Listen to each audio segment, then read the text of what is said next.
L'UEFA ne peut pas s'opposer à la création d'une ligue concurrente. La Cour de justice européenne a tranché hier. La Super League pourra bien voir le jour si le monde du football le désire, mais ce n'est pas si sûr, Martin Lange.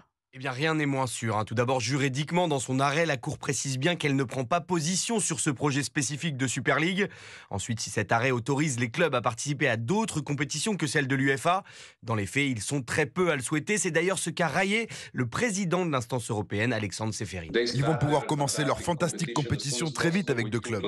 Ces deux clubs qui soutiennent le projet, pour l'instant, ce sont le Real Madrid et Barcelone. Pour le reste, le football européen fait plutôt front contre la Super League, comme le note l'avocat Pierre Barthélémy. La Super League, elle pouvait largement être créée juridiquement il y a 2 ans et elle peut toujours être créée aujourd'hui. La décision de la Cour de justice européenne, elle n'a aucune influence sur le principe ou la possibilité de créer une Super League. Ce qui a empêché, c'est que les clubs se sont débinés sous la pression populaire et sous la pression politique. Ça bouge pas et on n'a qu'à voir d'ailleurs quand on regarde un peu aujourd'hui, quasiment la totalité des grands clubs, des grandes ligues, des grandes fédérations, tous dit leur opposition à la Super League. Donc c'est ça le frein principal à la Super League, c'est pas des sujets juridiques. D'ailleurs, plusieurs clubs qui soutenaient le premier projet de Super League, comme Manchester United ou l'AC Milan, ont annoncé qu'ils se rangeaient désormais derrière l'UEFA.